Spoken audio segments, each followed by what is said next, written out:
Una vez ya el saludo y el agradecimiento y el reconocimiento por vuestro esfuerzo, el temor de Dios, miedo o amor, porque hablamos mucho del temor de Dios, pero cuando nos referimos al temor de Dios, nos estamos refiriendo al miedo o al amor. Y el texto que más o menos pues podría cuadrar o podría fundamentar lo que es toda la predicación, creo que el que mejor refleja lo que es el mensaje, que haremos alusión a más textos, es Primera de Juan 4:18, que dice: en el amor no hay temor, sino que el perfecto amor echa fuera el temor, porque el temor lleva en sí castigo, de donde el que teme no ha sido perfeccionado en el amor. En primera instancia parece que el versículo contradice lo que es el título, ¿no? Porque dice que en el amor no hay temor, sino que el amor echa fuera, el perfecto amor echa fuera el temor, ¿vale? Porque el temor, el que teme, está temiendo lo que es el castigo. Pero bueno, vamos a ir adelantando.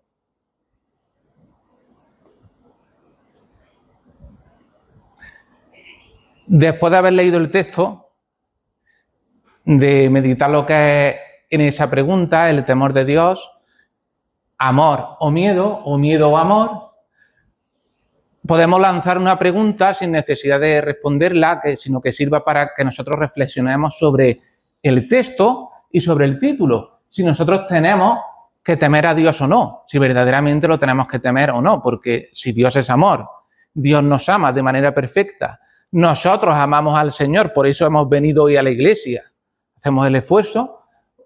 ¿Cómo puede ser que tengamos que temer al Señor? ¿Hay que temerlo o no hay que temerlo?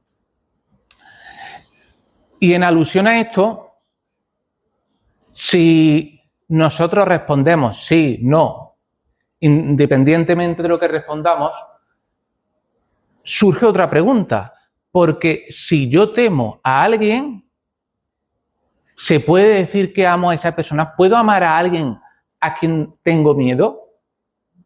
No. Es complicado, ¿no? Es complicado que tú tengas miedo de alguien y al mismo tiempo pues sientas amor.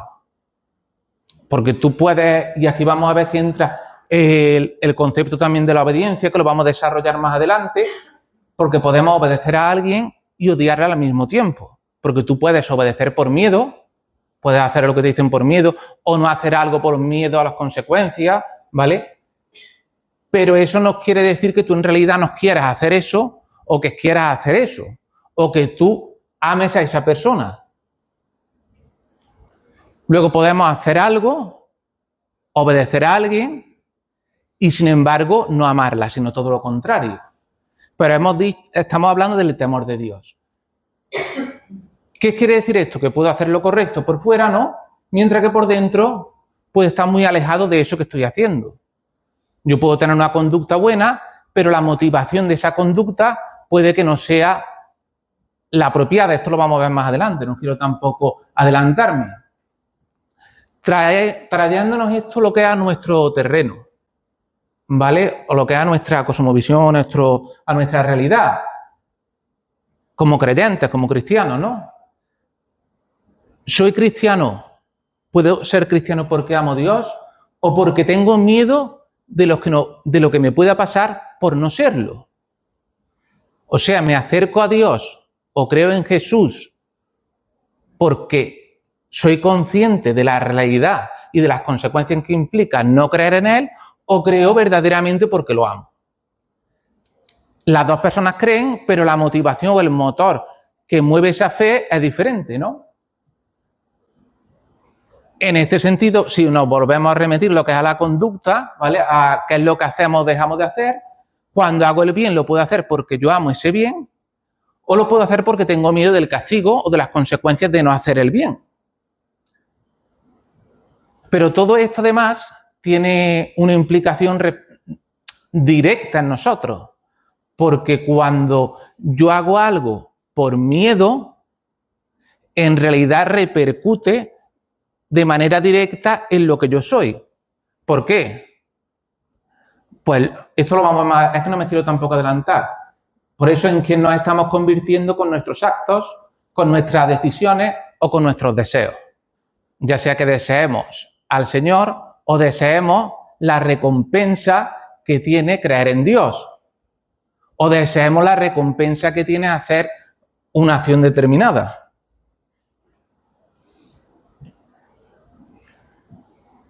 Después de lo que hemos visto, ¿qué significa temer a Dios? Porque hemos hablado de amar al Señor. Si yo creo en Dios porque tengo miedo de las consecuencias, si yo obro de una determinada manera porque tengo miedo de lo que me pueda pasar o porque me hace sentir bien.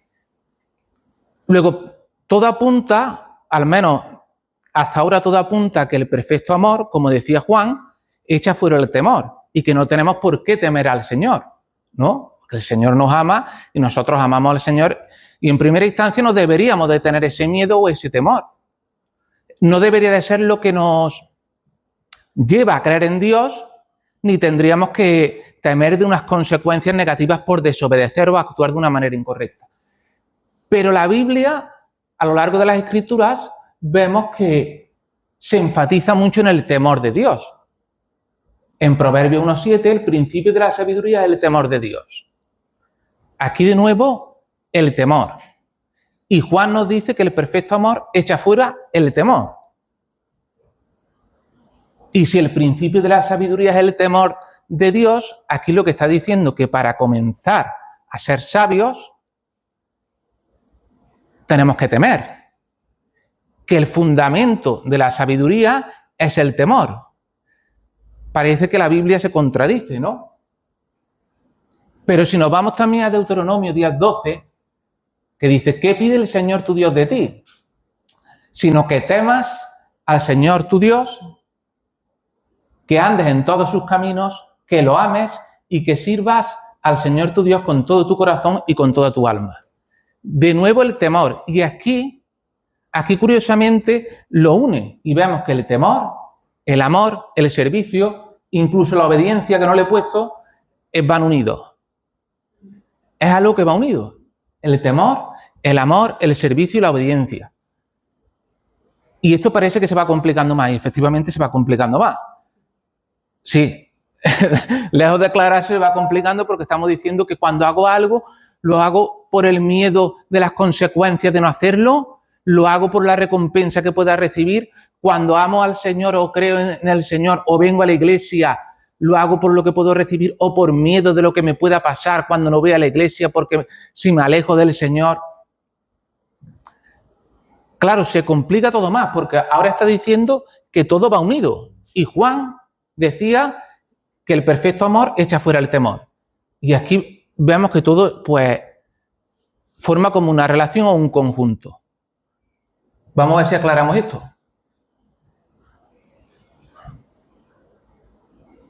Vale. Pero para aclarar lo que es el temor, el miedo, y no confundirnos con esto, yo creo que sería muy ilustrativo, por ejemplo, pensar lo que es en el universo, ¿no? Nosotros pensamos en el universo, en las distancias, por ejemplo, que hay entre los planetas, entre las galaxias. Si prestamos a lo mejor atención a algunos datos, como que la luz del Sol tarda 8 minutos en llegar aquí, o sea, nosotros el Sol que vemos es el que no es como es el Sol en realidad ahora mismo, sino que es el Sol hace 8 minutos. Vemos el pasado. Esto es para que nos hagamos una idea de la distancia. Si pensamos en el tamaño del Sol, si pensamos en el tiempo que lleva existiendo el universo, claro, todo esto, si reflexionamos un poco, al menos te acongoja, ¿no? Te intimida. Lo insignificante que somos nosotros en relación a toda la creación, ¿no? A todo el universo. Si solo en el planeta Tierra hay rincones del planeta que el ser humano todavía no ha conseguido explorar, como el fondo del mar y demás, cuanto más si pensamos en el universo, no en general. Claro, esto no... O cuando hablan de evolución, la bióloga que ha estudiado esto, la cantidad de tiempo que se maneja son cifras enormes, ¿no? Y esto pues no puede dejar de impactarnos. Yo creo que nos impacta cuando lo comparamos con la existencia de una persona, 80 años, 90, 100, 70, pues cuanto menos nos impresiona, ¿no? Se podría decir que es una especie de temor en ese sentido, porque tú te ves pequeño en relación a esa realidad tan grande, por ejemplo, a la del universo o a esa realidad de cómo ha ido evolucionando la especie humana. ¿Qué quiere decir esto? Que nos encontramos ante algo que nos supera, ¿vale? Y que nosotros pues no somos tan relevantes en comparación a toda la creación. Si esto lo extrapolamos ahora al concepto de Dios, a nuestra idea de Dios, a lo que es Dios, ya no a nuestra idea de Dios, porque estaría mal plantearlo así, a lo que es Dios en sí, Dios es el creador de todo esto que hemos hablado. Claro, vamos todavía más allá. Ya no es solo la creación que nosotros podemos ver, podemos medir en cierta manera o podemos imaginar, sino que estamos hablando de algo que es inimaginable, que es inefable, dice la palabra. Claro, si tú ya piensas en esto, es algo que excede toda la realidad. Ya no es solo la realidad que nosotros somos conscientes que existe, sino algo que va mucho más allá. Yo creo que si nosotros reflexionamos en esto, nos daremos cuenta de que nosotros no somos el centro de la realidad, ni mucho menos, ni de la existencia, pero ni el universo tampoco, que no podemos ser autosuficientes, sino que nuestra existencia depende de algo, depende de alguien, y que no nos sostenemos por nosotros solos. En relación con Dios, el temor de Dios no consiste fundamentalmente en pensar que Dios puede hacerme daño, en las consecuencias, ¿vale? O en el castigo que te pueda infligir Dios por hacer o no hacer una cosa, sino en comprender que estamos ante Dios, ante ese Dios del que estamos hablando, que excede cualquier concepto o todas nuestras capacidades, que va más allá de nuestros límites.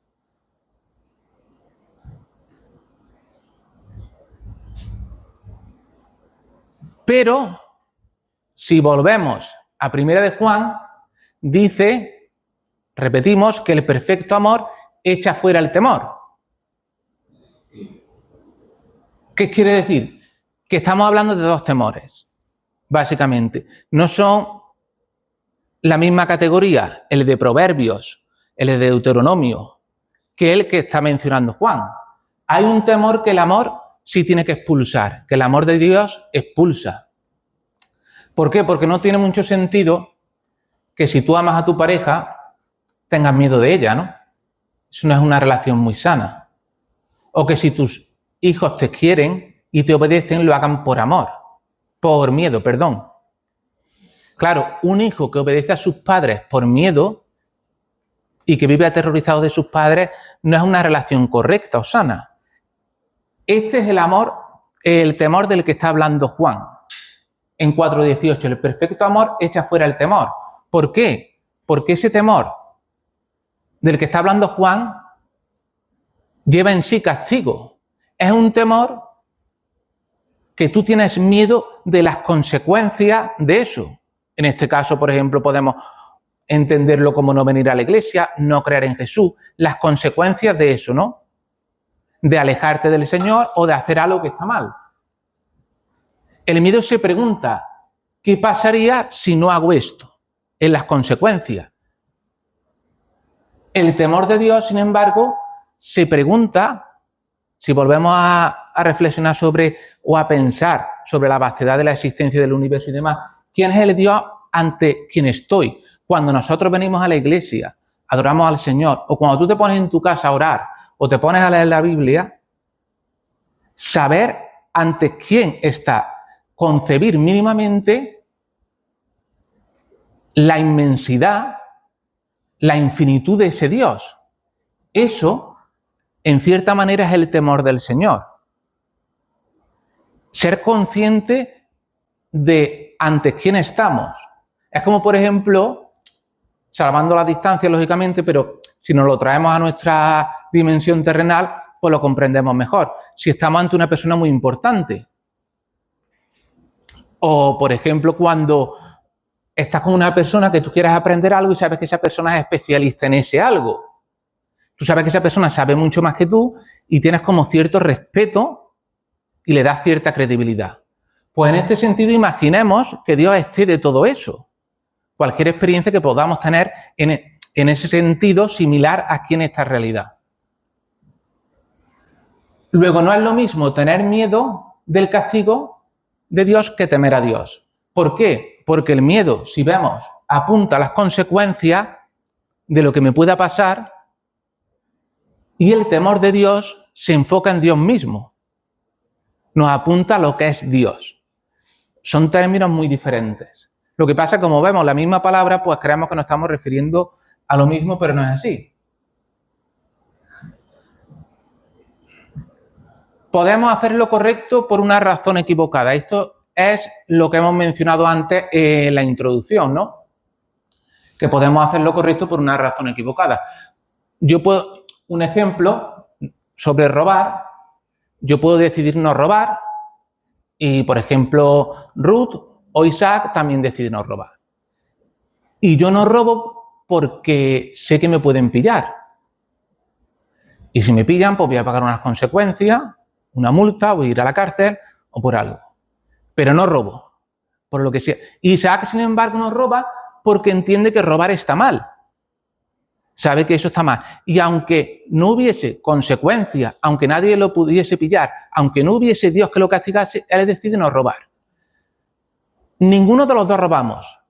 Pero si nosotros conocemos las motivaciones que nos llevan a no hacer eso, en realidad, ¿quién estaría haciendo lo correcto? O al menos moralmente correcto. Ya veremos que esto, en términos cristianos, hay que darle una vuelta más. ¿Quién estaría haciendo moralmente lo correcto? ¿Isaac o yo? Claro, porque yo en realidad no estoy robando por miedo a lo que me pueda pasar, pero Isaac no roba a pesar de que no tenga consecuencias porque considera que está mal. Y sabe que si roba, no solo roba, sino que se convierte en un ladrón. Y esto lo vamos a ver más adelante también. ¿Qué quiere decir esto? Que es lo que hemos visto también al principio. Que lo que tú hagas repercute directamente en ti, en lo que tú eres, en lo que tú te conviertes. No es solamente que robes, es que al robar tú cambias de ser una persona que no roba, íntegra, honesta, a un ladrón.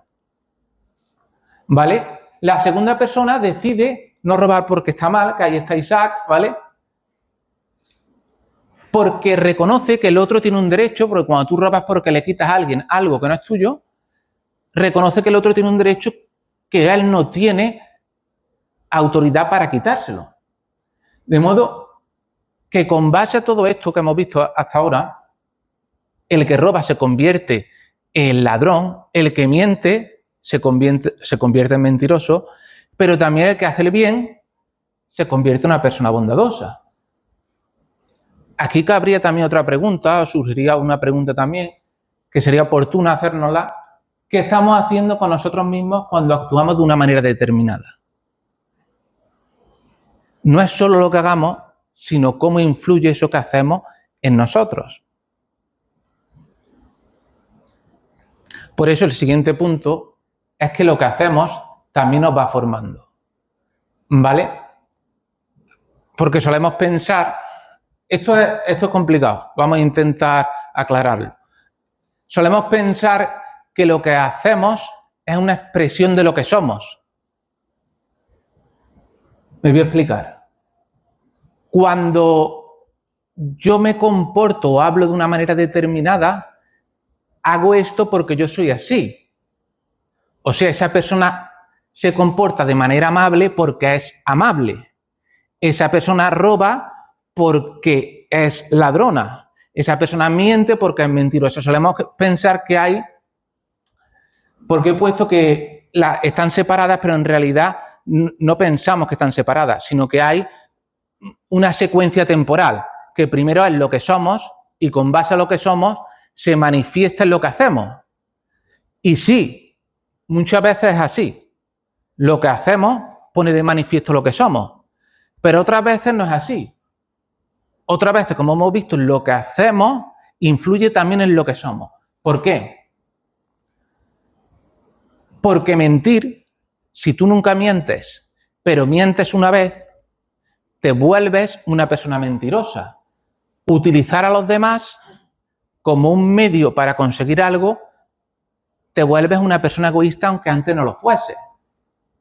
De manera inversa, como ya he dicho, el que practica la generosidad, la paciencia, la compasión, el perdón, nos constituye también. Lo importante de esto es que lo que hacemos fuera de nosotros provoca en nosotros también un cambio. Deja una huella. ¿Por qué? Un ejemplo que lo vamos a entender todos. Cuando nosotros ponemos un límite, consideramos que algo está mal, cerramos, ponemos unos linderos, ¿vale? Ponemos como una valla, esto no lo hago porque esto está mal. Y un día u otro, pues decidimos ceder, por las circunstancias, por lo que sea, nuestro estado anímico, cedemos ante eso que para nosotros estaba mal. Y nos cuesta, ¿no? Nos cuesta ceder. Y puede que la segunda vez también nos cueste ceder, pero ya intento justificarme por qué cedo. La primera, por una vez, no pasa nada. Han sido las circunstancias, incluso sigo viendo que todavía eso que he hecho está mal, porque estaba mal. Lo que pasa es que he cedido, me ha pillado en un momento de debilidad y he cedido, ¿no? O si me chantajean con dinero, lo que sea. La segunda vez puede que me cueste algo menos y ya mi diálogo interno empiece a justificar por qué he cedido, ¿vale? Cada vez justifico y resulta más fácil volver a justificar. Pero también pasa con cosas buenas, como hemos estado diciendo. Puede que nos cueste perdonar. Puede que nos cueste... De hecho, esto a los cristianos nos puede resultar muy ilustrativo el tema de la oración. A lo primero, te cuesta mucho orar, ¿no? Tú te pones a orar y te cuesta muchísimo. Es algo... Pero si tú mantienes el hábito de la oración, vemos que cada vez te va costando menos, en ti empieza a generar un cambio hasta que te gusta orar y deseas orar. ¿Por qué? Porque en este sentido no necesariamente es que tú desees orar y ores, sino que el hecho de que empieces a orar un día tras otro y en cierta manera tú te obligas a hacerlo, provoca interiormente en ti una transformación y hace que ese hábito sea algo que antes no era. Ahora deseas orar y ese tiempo de intimidad con el Señor. Creo que así se entiende mucho mejor. Por eso no se trata solo de lo que hacemos, sino que lo importante es entender que es quién soy y quién me estoy convirtiendo en relación con Dios. Es verdad que lo que hacemos también es importante, lógicamente, porque lo que está mal está mal. Pero más importante es en lo que me estoy convirtiendo con eso que hago. Puedo hacer algo bueno.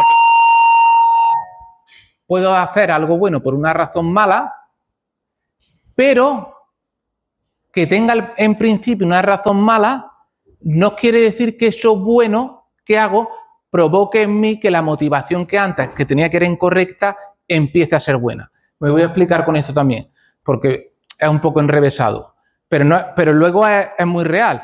Hay personas que vienen a la iglesia por una motivación incorrecta, ¿vale? Por ejemplo, cuando repartíamos alimentos y demás, hay personas que pueden venir a la iglesia porque se da ayuda, ¿no? Social, ¿vale? Se reparten alimentos, se reparte ropa o cualquier cosa, o por otra motivación incorrecta. Está viniendo a la iglesia y la motivación es incorrecta, no es buena, pero con el tiempo que viene a la iglesia, esa persona ya le empieza a cambiar la motivación. Puede pasar o no puede pasar. Esto no es una regla que siempre se cumpla, pero sí que es verdad que la realidad también ocurren estas cosas. Puede pasar que esa motivación que era incorrecta ahora desee venir a la iglesia porque ha descubierto algo, ¿vale? Y en ella se ha producido una transformación. En ese sentido ya, aunque no repartan alimentos, aunque no reciban ningún tipo de bien material, viene a la iglesia porque ahora sí desea venir a la iglesia. Luego no es tan sencillo como que hacer algo bueno con la motivación incorrecta sea malo y nos vaya a transformar en una persona mala, o hacer algo bueno con la motivación incorrecta vaya a permanecer, porque es algo que se va retroalimentando, ¿vale? Lo que es lo que hacemos y lo que somos.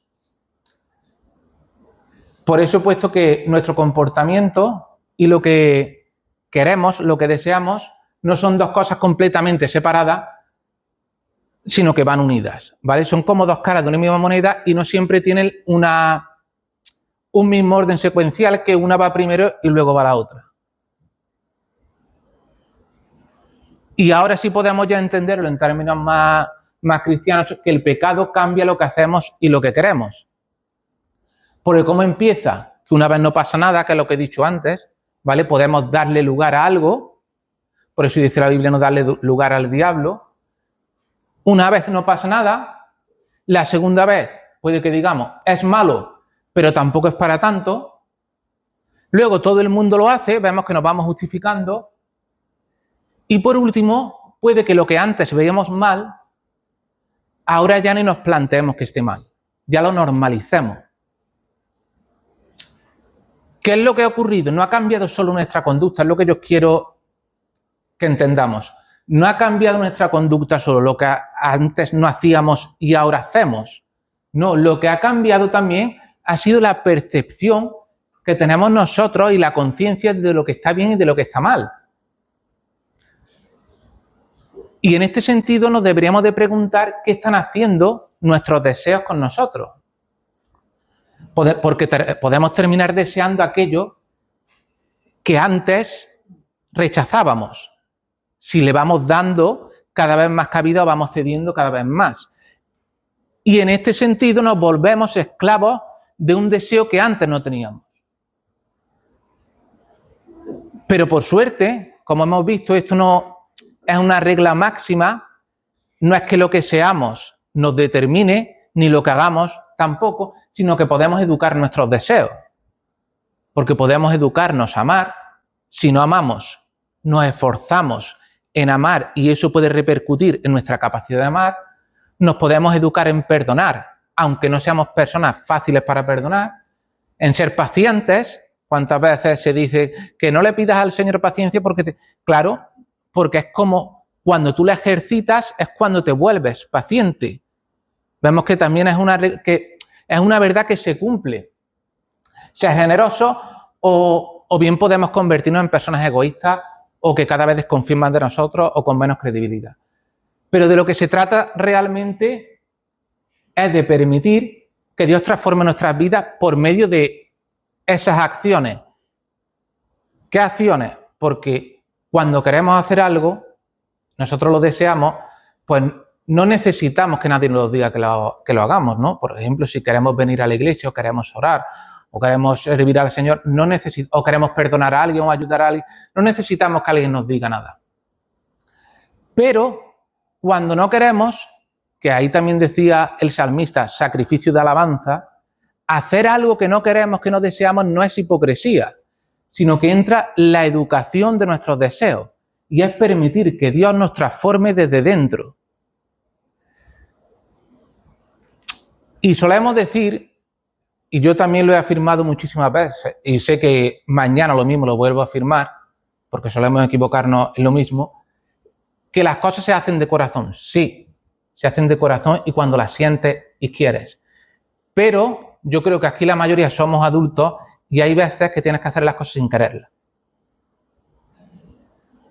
Y está muy bien que nos cojamos un versículo de la Biblia y decir, el Señor dice que hagamos las cosas de corazón y si no las siento de corazón no las hago, pero la Biblia no es solo un versículo como hemos visto, porque en un versículo te habla del temor, con unas connotaciones relativas al miedo y al castigo, y en otro versículo te habla de un tipo de temor que es consciente de la grandeza de Dios y de la importancia que tiene cuando te presentas ante Él. Por eso sí, las cosas se hacen de corazón, pero hay momentos en los que, aunque no quieras y aunque no sean de corazón, tienes que hacerlas. ¿Por qué? ¿Porque el Señor te obliga? No, porque al hacer algo que tú no quieres y el Señor quiere que hagas, permites que el Señor transforme tu vida. Esto es complicado dejarnos, no entenderlo. Lo entendemos, pero luego lo complicado es dejarnos hacer eso, hacer algo que en realidad no queremos para que el Señor verdaderamente pueda obrar. Algunas veces provoca, que lo vamos a ver más adelante, no me quiero adelantar. Y aquí es donde entra una comprensión de la obediencia mayor. Voy a ver un poco de agua.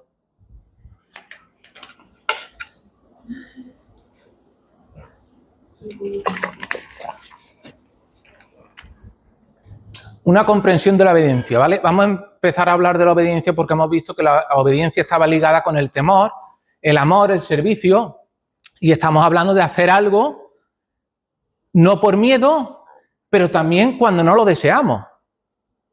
Puede que deseamos hacerlo, pero puede también que no. Pero aún así, hacerlo sin basarnos en el miedo.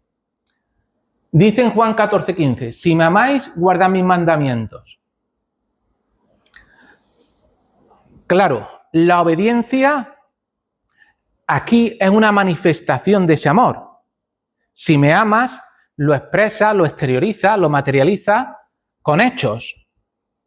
Por eso, tu pareja, si te dice que te ama, pero te trata mal, pues los hechos son incoherentes con lo que te dice, ¿no? ¿Qué siente? Y el Señor te dice, si me amas, guarda mis mandamientos. Luego, si tú me amas, la consecuencia lógica de ese amor es que seas obediente. Sería el amor y la obediencia. En una parte, porque ya hemos visto que podemos hacer las cosas sin desearlas. Amor, la obediencia es una consecuencia de ese amor, ¿no? Una expresión de este. ¿Qué quiere decir esto? Que el ser cristiano no anula lo que es la obediencia a Dios, sino que lo que cambia es su fundamento. Porque el miedo es el fundamento de un tipo de obediencia, cuando haces algo por miedo a las consecuencias, como hemos visto con el ejemplo. Pero el amor, cuando obedeces por amor, el fundamento es otro, es muy distinto. Son dos formas de obedecer. El esclavo, y además fijaros qué importante es esto, porque el esclavo obedece también, pero es por temor al castigo, pero el que ama, obedece porque ama, y esa persona es libre. Fijaros qué interesante. Entonces, quizás exteriormente hagamos lo mismo, pero interiormente somos muy diferentes. Los distintos niveles de la obediencia, que es lo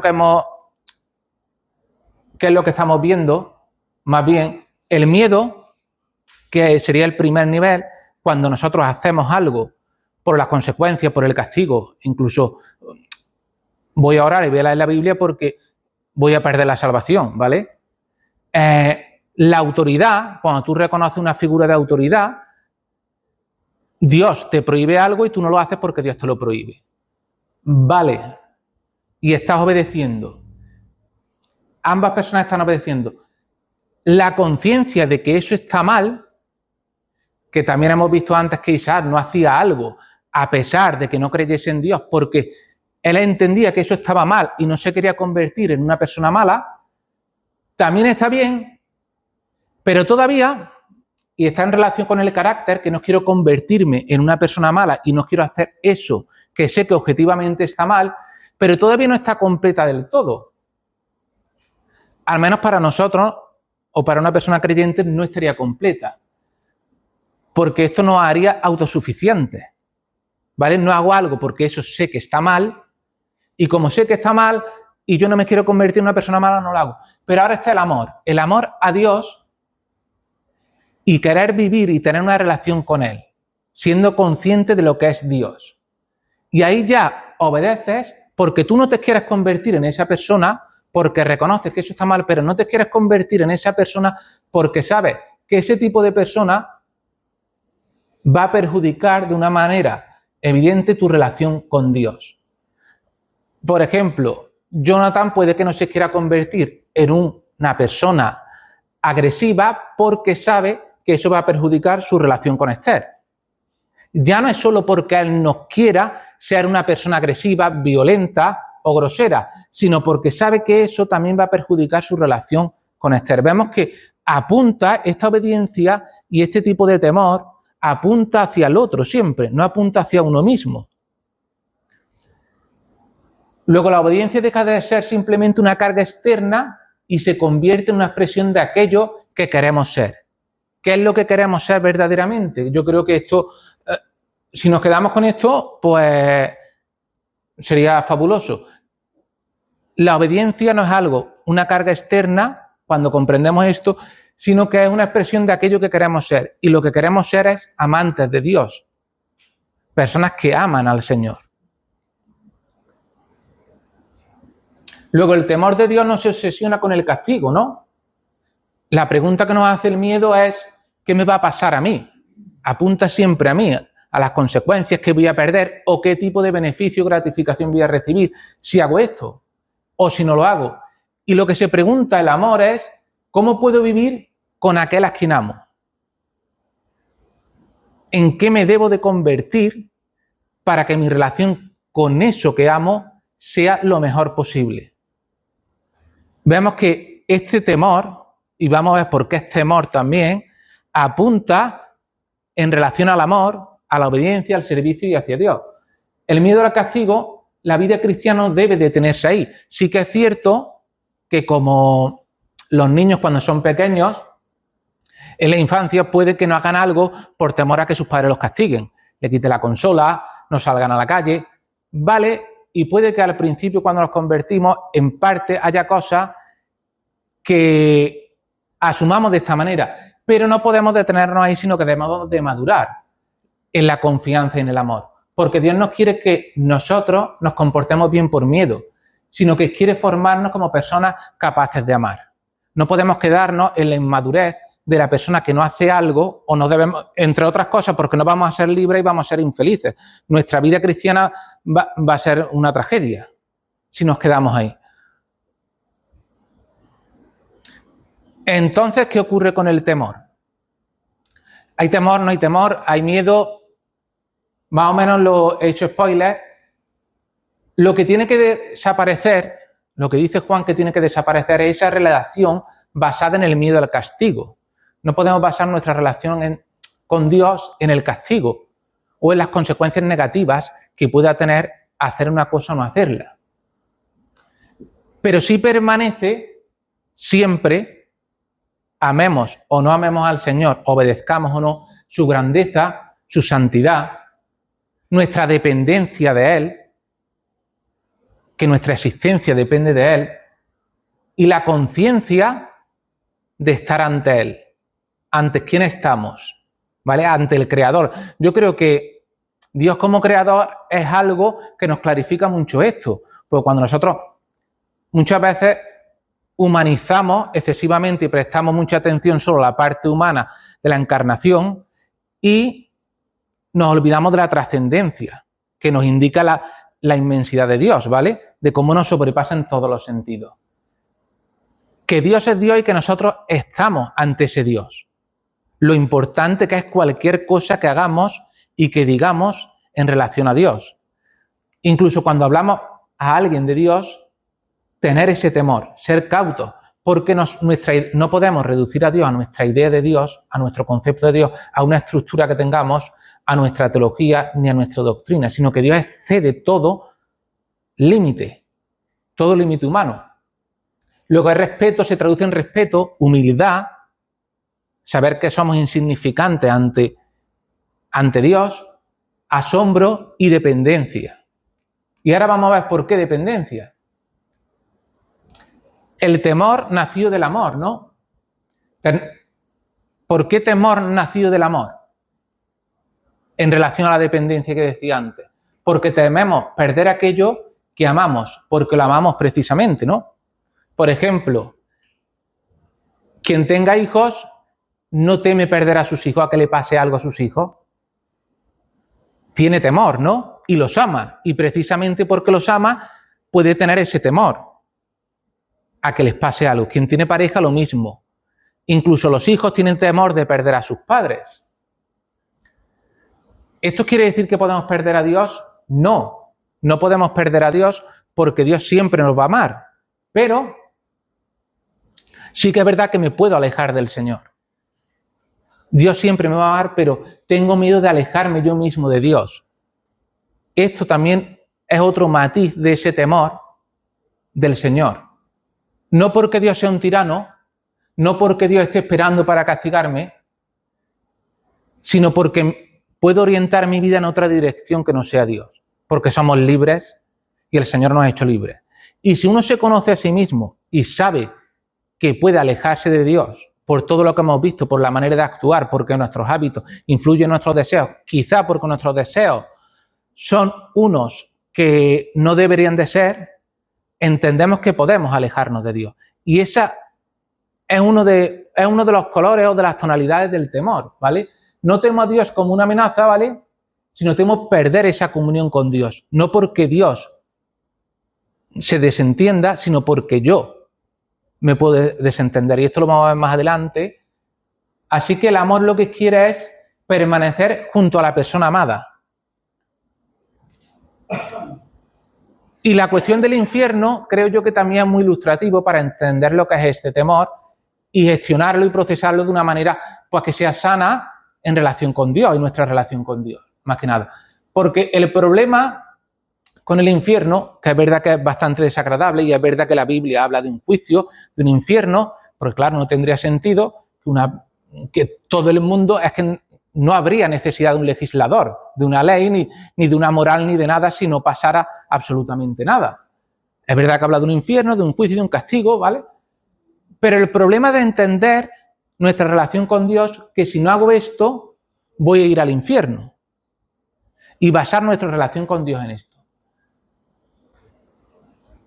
Basar nuestra relación que yo no me alejo del Señor porque sé que si me alejo del Señor voy a ir al infierno. Sé que es verdad que este miedo puede hacernos que no nos alejemos de Dios, pero como ya vengo diciendo, no es la manera más óptima de relacionarte con alguien. Es como no alejarte, por ejemplo, de tu pareja porque tú sabes que necesitas a tu pareja. O por miedo de lo que te puede, más bien por el miedo de lo que te pueda pasar si dejas a tu pareja. Pero sí que es verdad que el mal, podemos entender que el mal destruye, como hemos visto las relaciones, cuando he puesto el ejemplo de Jonathan y Esther, destruye esa confianza cuando obramos mal, cuando hacemos lo que no es correcto, endurece nuestro corazón, vemos que provoca ese cambio en nosotros y que nos vamos convirtiendo poco a poco en lo contrario del objetivo que hemos dicho antes. Permitir que el Señor transforme nuestras vidas para hacernos amantes suyos.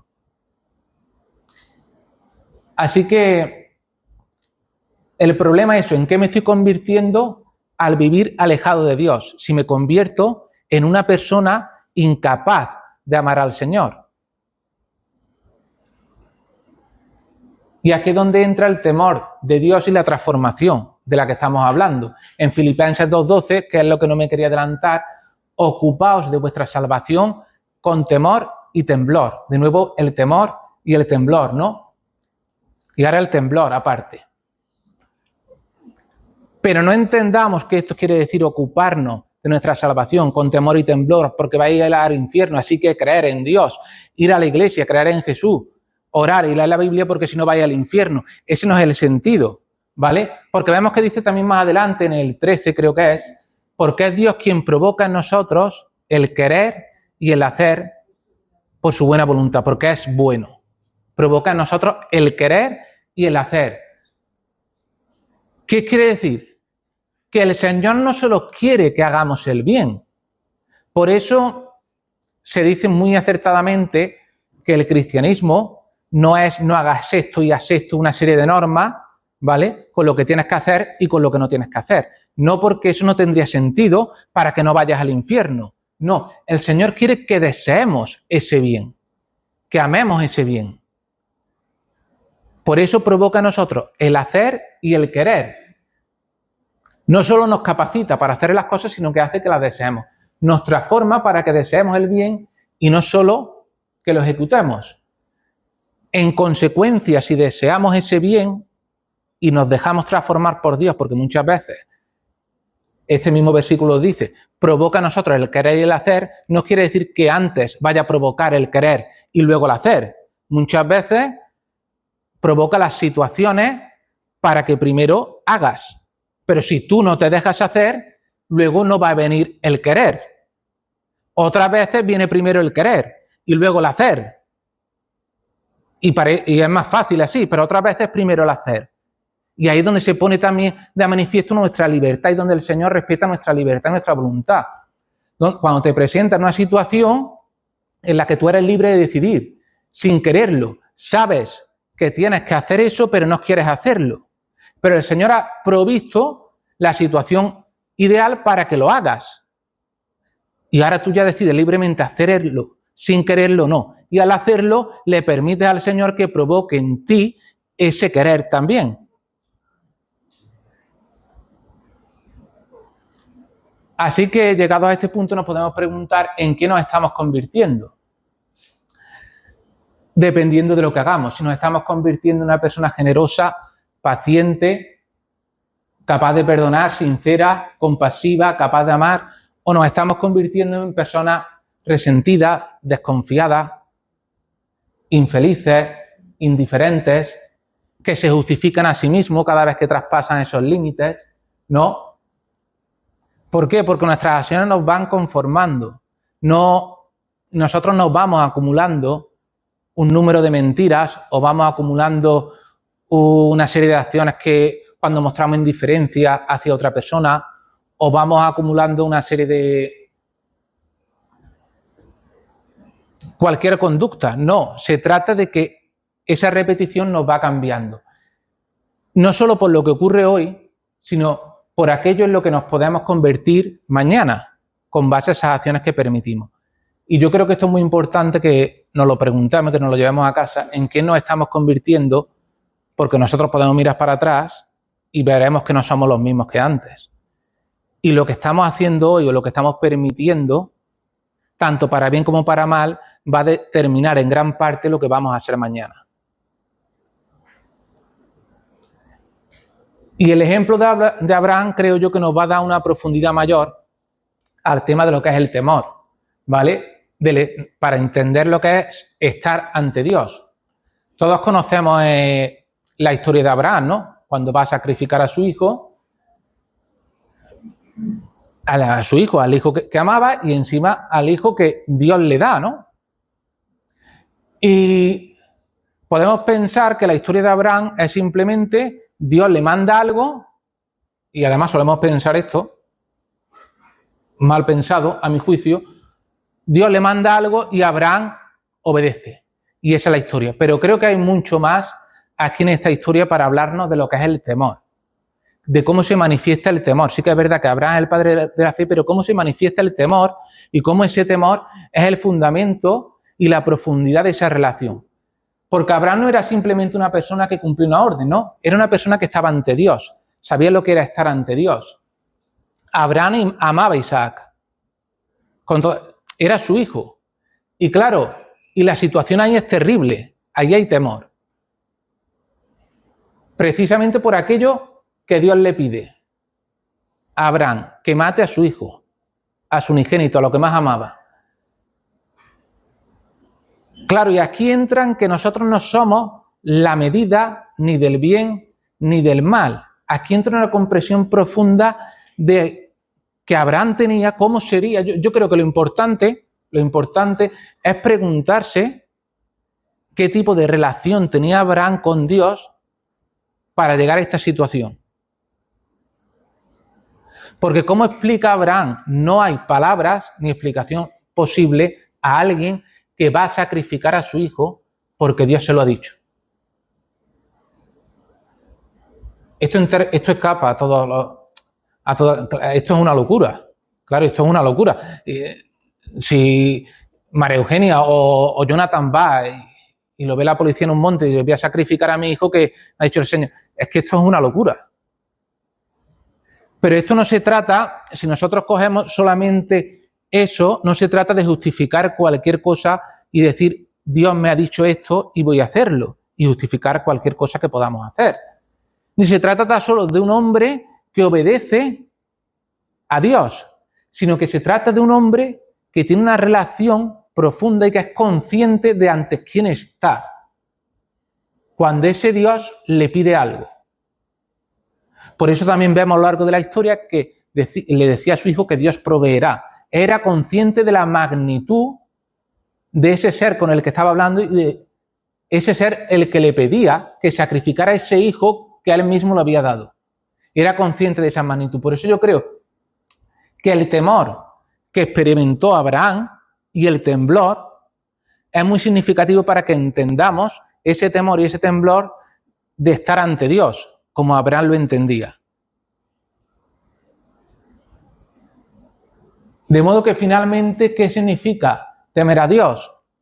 Pues ya lo hemos dicho, reconocer quién es Dios, como lo reconocía Abraham, por ejemplo, que Dios nos trasciende, que va más allá de todo, incluso de nuestros códigos morales, ¿vale? Que no, porque nosotros no somos, si nos quedamos remitiéndonos de nuevo en el ejemplo de Isaac, que no roba porque sabe que está mal y no se quiere convertir en un ladrón, no somos nosotros el fundamento de la moral. De hecho, podemos hacer un experimento mental, hacerlo en vuestra casa, ahora no procede, pero imaginaros que sois Dios y hacéis 10 mandamientos y ustedes escribís 10 mandamientos, ustedes sois 10 y ahora pensar si esos 10 mandamientos los cumplís en vuestra vida, hacerlo ustedes. Es muy curioso, porque ni haciéndolos tú, los cumples. Y esto revela algo, que nosotros no somos pues el fundamento de la moral, sino que la moral es algo que trasciende y que el fundamento todavía es algo que nos trasciende mucho más. Por eso también Nietzsche, cuando decía sobre la muerte de Dios, no se estaba refiriendo a la muerte literalmente de Dios, sino que si culturalmente y la sociedad dejaba de creer en Dios, la moral no tenía fundamento. Ahora que se hacía, no había principios, no había valores, no había nada, porque el fundamento no era el ser humano no podía crear algo así. Y decía que cómo íbamos a soportar una muerte tan grande. Hacía metáfora que decía que cómo con una esponja vamos a secar el mar. Esto para que nosotros entendamos la magnitud. Hasta esta persona que escribía en contra del cristianismo entendía la inmensidad y la vastedad de lo que era solo la palabra Dios. Y esto también lo han escrito varios teólogos como Ratzinger y demás, que la humanidad no puede existir, las consecuencias que tendría solo que la palabra Dios dejase de existir. No, es inconcebible. Lo que pasa es que no vamos a entrar ahí. Luego, ya lo hemos dicho, que no somos la medida del bien y del mal, tomar en serio nuestra vida ante Dios, de qué somos ante ese Dios cuando comprendemos esa vastedad y esa inmensidad, y vivir conscientemente de que nuestras decisiones tienen una dirección, ya sea hacia Dios o alejándonos de Dios. Temer alejarnos de Dios precisamente porque amamos a ese Dios. Eso significa lo que es el temor. Al menos una de las connotaciones que puede tener. Lógicamente esto no lo podemos englobar todo, pero temer alejarnos de Dios precisamente porque lo amamos y porque somos conscientes que dependemos de Él, de su dirección. Ya no nos preguntamos como el miedo que nos va a pasar, sino qué puedo hacer por aquel a quien amo. El miedo se preocupa por las consecuencias, como hemos visto, el amor se está preocupando por la persona, ¿vale? El miedo se quiere salvar a sí mismo, por eso nos remitimos al ejemplo del infierno. El miedo se quiere salvar a sí mismo, hago esto para no ir al infierno, mientras que el amor quiere permanecer junto al amado. Es muy diferente ya. Ninguna de las dos personas puede que vaya al infierno, ¿vale? Pero es muy diferente a vivir tu vida con miedo a ir al infierno, a vivir tu vida cristiana de una manera determinada porque quieres estar junto y quieres tener comunión y una relación sana con el Señor, ¿no? Así que una religión basada en el miedo, que por desgracia también sucede mucho, que la religión la basamos en el miedo, se puede relacionar con el interés propio, ¿vale? No hacer esto porque Dios nos castiga o hacer esto porque Dios te recompensa, ¿vale? Pero vemos que por una parte podemos ser un árbol que aparentemente tenga fruto, que vengamos a la iglesia, que sirvamos, que oremos y demás, pero por otra parte el fundamento de esa vida que tenemos está seca. Pero sin embargo una persona que hace las cosas por amor, pues vemos que hay una transformación, ¿vale? Porque conseguir la obediencia es una cosa que se puede conseguir por miedo y por interés, pero no podemos conseguir el amor por miedo o por interés, ¿vale? Podemos conseguir conformidad exterior, hacer lo mismo que la otra persona, pero no necesariamente una transformación interior. Pero tampoco quiero que pensemos que da igual cómo vivamos, lógicamente. Porque si amamos a Dios, ya hemos visto que me importa cómo vivo delante de Dios. Si amamos a Dios y somos conscientes de quién es Dios, me importa cómo vivo delante de Él. Porque quiero tener una buena relación con Él y porque soy consciente de lo grande que es el Señor. Mínimamente consciente, al menos, porque no podemos... No porque tenga miedo de que me castigue el Señor, sino porque quiero vivir en comunión con Él, como he dicho. Luego la pregunta final. ¿Qué clase de relación tenemos con el Señor?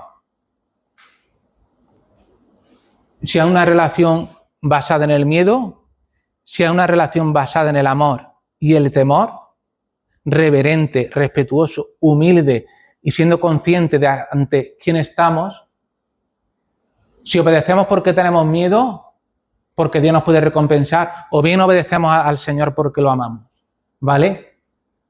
Si nos estamos convirtiendo en una persona que su vida la dirección hacia Dios o lejos de Dios, hacia el amor, o hacia el egoísmo, hacia la verdad, o hacia la mentira, o hacia la generosidad. El punto es que cada decisión participa de alguna manera en la persona que nos estamos convirtiendo. Y este es el verdadero amor. Temer a Dios es vivir conscientes de que estamos ante Él. Este es el temor y el verdadero amor. Conscientes de que nuestra vida está ante Dios. Por eso también decía, creo que era un proverbio, recordad así de memoria, que no pongas tropiezo al ciego y al sordo. Claro, porque aunque no te pueda ver alguien, o aunque no te pueda escuchar alguien, el Señor sí te ve. Que está ante Dios, tu vida está ante Dios.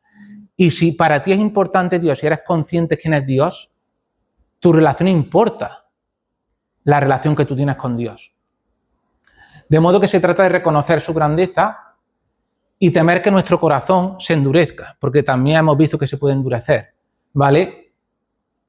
También hemos visto que nos podemos acostumbrar al mal y dejar de reconocer a Dios incluso. Convertirnos en personas que somos incapaces de amar a ese Dios tan grande que hemos antes intentado más o menos vislumbrar o comprender un poco. Temer vivir tan alejados de Dios que terminemos dejando de desear a ese Dios. Ese es el temor de Dios. Temer alejarnos tanto de Dios o no tener en cuenta ese Dios o ante quiénes estamos o la grandeza de ese Dios que terminemos dejando de desear relacionarnos con ese Dios. Ese sí es un temor que puede nacer del amor.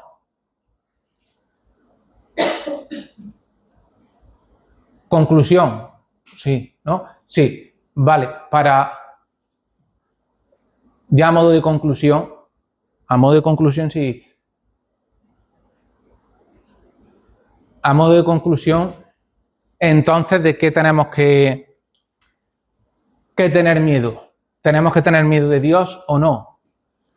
Yo creo que lo importante es que no tenemos que vivir con miedo delante del Señor, no tenemos que vivir aterrorizados, ¿vale?